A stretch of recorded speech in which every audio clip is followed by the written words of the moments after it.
Hello दोस्तों, आज हम भूगोल से जुड़े कुछ महत्वपूर्ण प्रश्न के बारे में पढ़ेंगे। तो ये वीडियो अंत तक ज़रूर देखें, जो आपके एग्ज़ाम के लिए काफ़ी मददगार साबित होगा। तथा वीडियो के नीचे में सब्सक्राइब बटन है, दबा दें। वीडियो को लाइक शेयर ज़रूर करें। चलते हैं हम अपने प्रश्न की ओर। हमारा पहला प्रश्न है कि हिमालय के किस भाग में करेबा पाया जाता है।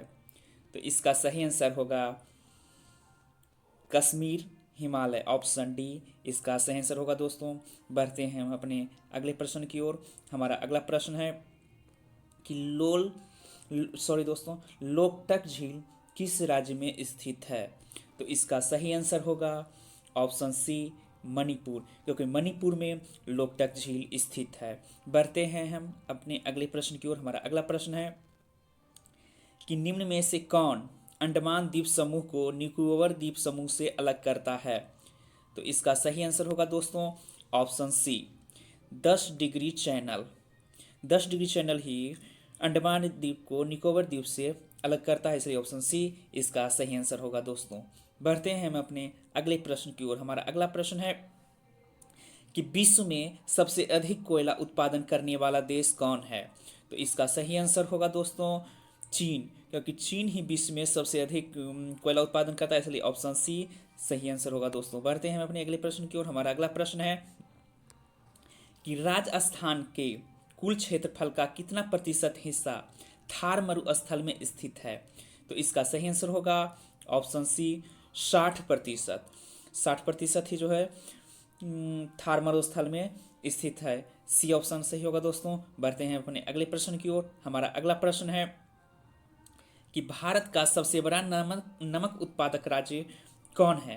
तो इसका सही आंसर होगा भारत का सबसे बड़ा नमक उत्पादक राज्य ऑप्शन बी गुजरात। बढ़ते हैं हम अपने अगले प्रश्न की ओर। हमारा अगला प्रश्न है दोस्तों कि अलमट्टी बांध किस नदी पर स्थित है।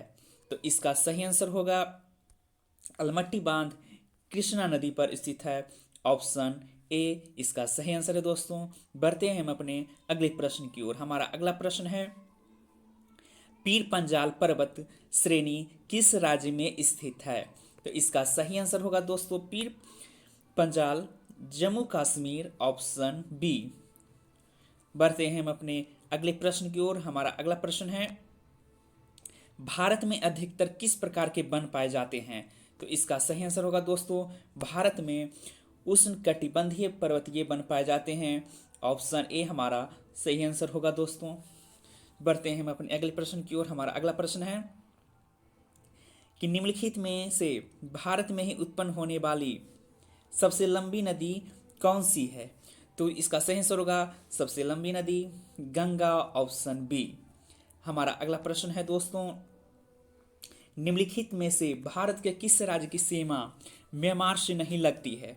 तो इसका सही आंसर होगा दोस्तों म्यांमार की ऑप्शन डी असम हमारा सही आंसर होगा दोस्तों, क्योंकि भारत के किस राज्य की सीमा म्यांमार से नहीं लगती, तो असम की सीमा म्यांमार से नहीं लगती है, ऑप्शन डी असम सही आंसर होगा। दोस्तों, बढ़ते हैं अपने अगले प्रश्न की ओर। हमारा अगला प्रश्न है मालवा पठार किस राज्य का हिस्सा नहीं है। तो इसका सही आंसर होगा ऑप्शन सी महाराष्ट्र। महाराष्ट्र जो है मालवा पठार का हिस्सा नहीं है। हमारा अगला प्रश्न है कि निम्नलिखित में से भारत का सबसे कम ऊंचाई वाला क्षेत्र कौन सा है। तो इसका सही आंसर होगा दोस्तों ऑप्शन ए कुट्टानाद, केरल। बढ़ते हैं हम अपने अगले प्रश्न की ओर। हमारा अगला प्रश्न है दोस्तों कि भारत की स्थलीय सीमा कितने देशों से लगती है। तो इसका सही आंसर होगा भारतीय स्थलीय सीमा जो है 7 देशों से लगती है, ऑप्शन बी हमारा सही आंसर है। दोस्तों, ऑप्शन बी ही हमारा सही होगा, क्योंकि भारत की स्थलीय सीमा कितने देशों से लगती है, तो 7 होगा दोस्तों, ऑप्शन बी सही आंसर होगा। बढ़ते हैं हम अपने अगले प्रश्न की ओर। हमारा अगला प्रश्न है कि क्षेत्रफल के मामले में निम्नलिखित में से कौन सा देश भारत से बड़ा नहीं है। तो इसका सही आंसर होगा इंडोनेशिया, ऑप्शन डी। बढ़ते हैं हम अपने अगले प्रश्न की ओर। हमारा अगला प्रश्न है कि गोमेद चाक और परलाइट का एकमात्र उत्पादक राज्य कौन सा है। तो इसका सही आंसर होगा दोस्तों ऑप्शन डी तमिलनाडु। बढ़ते हैं हम अपने अगले प्रश्न की ओर। हमारा अगला प्रश्न है कि भारत में बॉक्साइट का सर्वाधिक उत्पादन किस राज्य द्वारा किया जाता है? तो इसका सही आंसर होगा दोस्तों ऑप्शन ए ओडिशा द्वारा किया जाता है बॉक्साइट का सबसे अधिक उत्पादन। हमारा अगला प्रश्न है भारत की पहली यूरेनियम खदान किस स्थान पर स्थित है? तो इसका सही आंसर होगा दोस्तों ऑप्शन ए जादूगौड़ा। बढ़ते हैं हम अपने अगले प्रश्न की ओर। हमारा अगला प्रश्न है ताबो मठ किस राज्य में स्थित है? तो इसका सही आंसर होगा दोस्तों ताबो मठ हिमाचल प्रदेश, ऑप्शन बी इसका ही सही आंसर होगा दोस्तों। हमारा अगला प्रश्न है कि ब्रह्मांड में विस्फोटी तारा कहलाती है? तो इसका सही आंसर होगा ब्रह्मांड में अभिनव तारा विस्फोटी तारा, ऑप्शन बी हमारा सही आंसर होगा दोस्तों। बढ़ते हैं हम अपने अगले प्रश्न की ओर। हमारा अगला प्रश्न है कि निम्नलिखित में से कौन एक तारा है? तो इसका सही आंसर होगा सूर्य जो है एक तारा है, इसलिए ऑप्शन सी सूर्य हमारा सही आंसर होगा दोस्तों। बढ़ते हैं हम अपने अगले प्रश्न की ओर। हमारा अगला प्रश्न है कि सूर्य जो है सूर्य का प्रकाश धरती तक पहुंचने में कितना मिनट लेता है? तो इसका सही आंसर होगा दोस्तों 8 मिनट 3 सेकेंड। इसका सही आंसर है दोस्तों ऑप्शन बी। बढ़ते हैं हम अपने अगले प्रश्न की ओर। हमारा अगला प्रश्न है सूर्य के सबसे दूर कौन सा ग्रह है? तो इसका सही आंसर होगा दोस्तों सूर्य के सबसे दूर ग्रह वरुण होगा, ऑप्शन सी। बढ़ते हैं हम अपने अगले प्रश्न की ओर। हमारा अगला प्रश्न है कि कौन सा ग्रह सूर्य के सबसे निकट है? इसका सही आंसर होगा दोस्तों ऑप्शन ए बुध जो है सूर्य के सबसे निकट ग्रह है, इसलिए ऑप्शन ए सही आंसर होगा दोस्तों।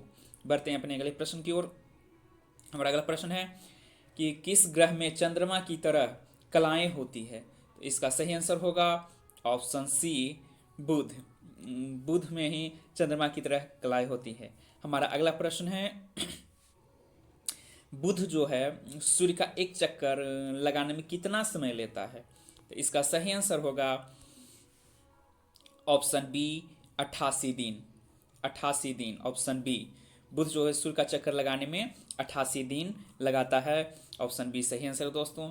हमारा अगला प्रश्न है कि सौर मंडल का अत्यधिक तीव्र ग्रह कौन है? तो इसका सही आंसर होगा ऑप्शन डी बुध। बुध जो है सबसे सौरमंडल का तीव्र ग्रह है। हमारा अगला प्रश्न है कि निम्नलिखित में से किस ग्रह को पृथ्वी की बहन कहा जाता है? तो इसका सही आंसर होगा शुक्र को जो है पृथ्वी की बहन कहा जाता है, ऑप्शन बी हमारा सही आंसर होगा। हमारा अगला प्रश्न है कि 2 ग्रह जिनके उपग्रह नहीं हैं, तो इसमें सही आंसर होगा दोस्तों शुक्र और बुध के उपग्रह नहीं होते हैं, इसलिए ऑप्शन बी सही आंसर होगा दोस्तों। हमारा अगला प्रश्न है किस ग्रह को शाम का तारा कहा जाता है? तो शाम का तारा शुक्र को कहा जाता है, ऑप्शन सी हमारा सही आंसर होगा दोस्तों। हमारा अगला प्रश्न है पार्थिव ग्रहों की संख्या कितनी होती है? तो पार्थिव ग्रहों की संख्या 4 होती, ऑप्शन सी हमारा सही आंसर होगा दोस्तों। हमारा अगला प्रश्न है वायुमंडल में सर्वाधिक कौन सी गैस निकलती है? तो वायुमंडल में सबसे अधिक नाइट्रोजन निकलता है, ऑप्शन ए सही आंसर होगा दोस्तों। हमारा अगला प्रश्न है वायुमंडल का सर्वाधिक अस्थायी तत्व है? तो वायुमंडल का सर्वाधिक अस्थायी तत्व हो गया जल वाष्प, ऑप्शन बी हमारा सही आंसर होगा। बढ़ते हैं हम अपने अगले प्रश्न की ओर। हमारा अगला प्रश्न है लोयास पठार स्थित है कहाँ? तो लोयास पठार जो है चीन में स्थित है, ऑप्शन डी हमारा सही आंसर होगा। बढ़ते हैं हम अपने अगले प्रश्न की ओर। हमारा अगला प्रश्न है पृथ्वी के वायुमंडल का कितना प्रतिशत भाग 29 किलोमीटर की ऊंचाई तक पाया जाता है? तो इसका सही आंसर होगा 97%, ऑप्शन डी। हमारा अगला प्रश्न है मेघा गर्जन वायुमंडल की किस परत में होता है?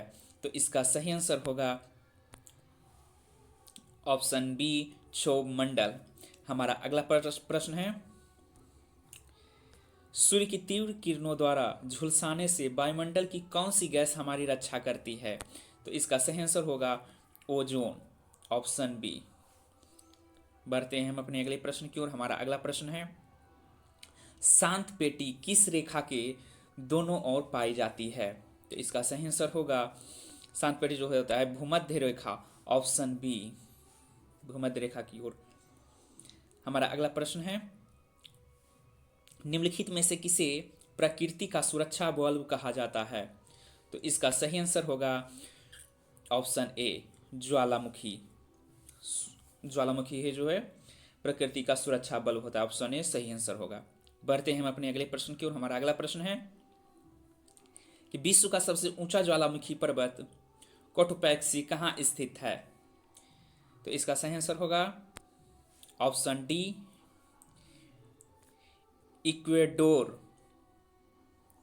बढ़ते हैं हम अपने अगले प्रश्न की ओर। हमारा अगला प्रश्न है कि नवीनतम पर्वतमाला है, कौन नवीनतम पर्वतमाला है निम्नलिखित में से? तो इसका सही आंसर होगा दोस्तों यूराल, ऑप्शन सी। हमारा अगला प्रश्न है कि हिमालय की उत्पत्ति किस भूस्नति से हुई है? तो इसका सही आंसर होगा ऑप्शन वी, टेथिस। हमारा अगला प्रश्न है,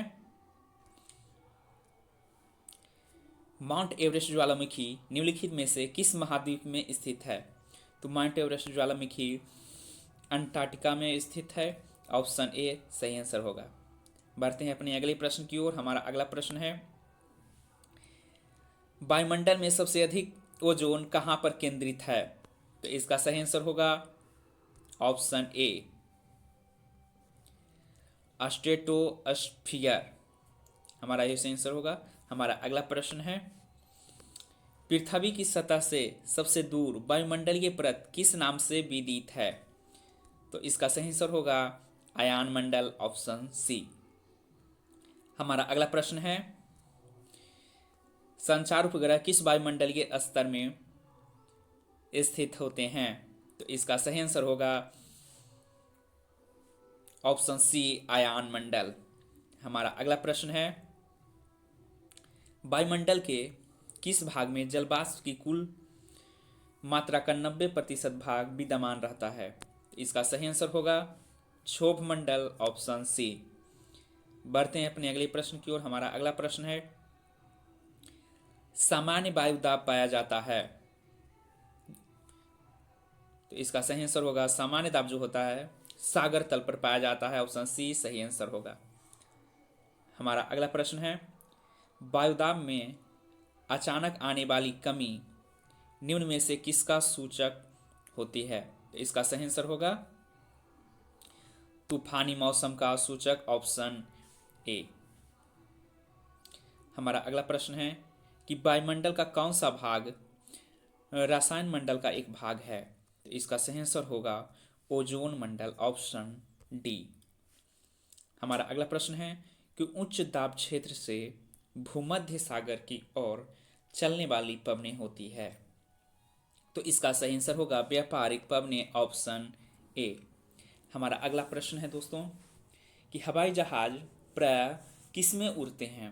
तो हवाई जहाज जो होता है प्रायः समताप मंडल में उड़ता है, इसलिए हवाई जहाज समताप मंडल, और इसका सही आंसर होगा समताप मंडल, ऑप्शन बी।